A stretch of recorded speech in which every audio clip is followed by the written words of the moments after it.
Tired of waiting for another Friday the 13th movie? Let us see if this fan film can fill that gap. Welcome to the horror show. You realize there is nowhere to run. Don't know, came to fight. Paranoia is getting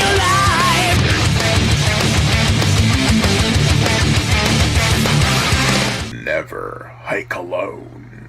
The 2017 short fan film directed and written by Vincente DeSante and starring Drew Leighty in the lead and mostly standalone role.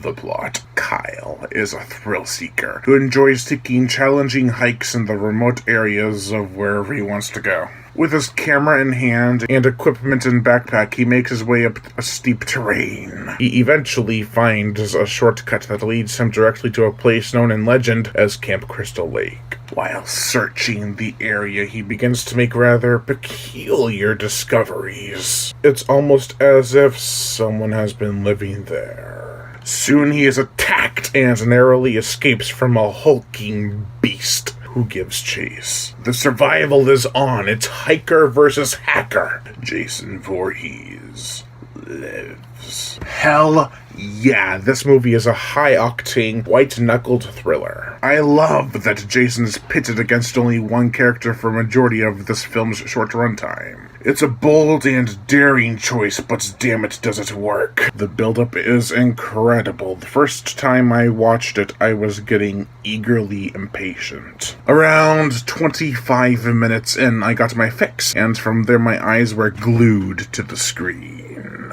Let me talk a bit about everything prior to Kyle's encounter with Jason. First off, the film is shot beautifully. It did have a drone camera quality that I can't say was a bad choice, but the constant use of overhead shots was kind of distracting.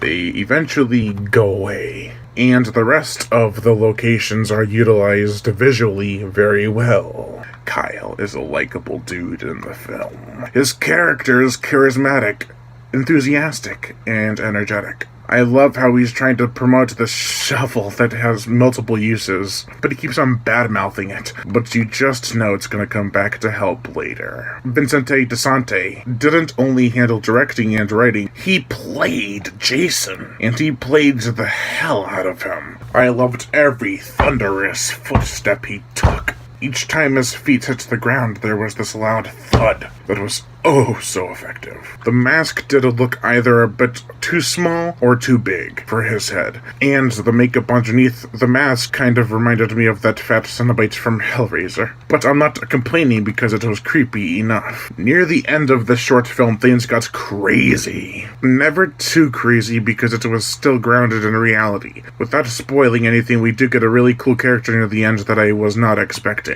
There was also a character named Axel, an homage to Axel from the final chapter of Friday the 13th, but just a different actor. It's not like they could have gotten a character from the franchise anyways, it's a fan film.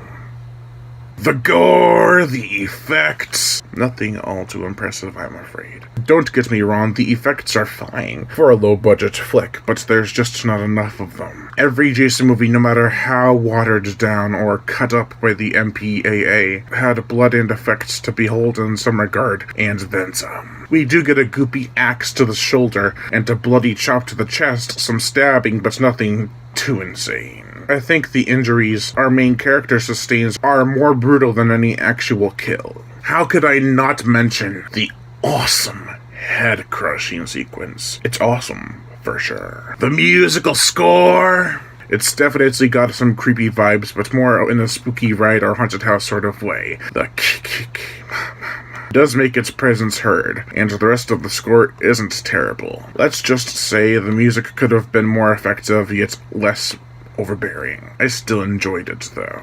This was a pretty solid attempt to make a comeback to a franchise we left 8 years ago. We are in need of another Jason Voorhees / Friday the 13th movie that is done properly, and hopefully this gives Jason a fresh new look in his already financially fiendish franchise. Overall, I give Never Hike Alone a 3 out of 5. kind of a low rating, but it's still highly enjoyable and worth checking out. I am Brian Gatto, host of Forest Entertainment, so make sure to like my Facebook page in the description below, leave comments, and subscribe.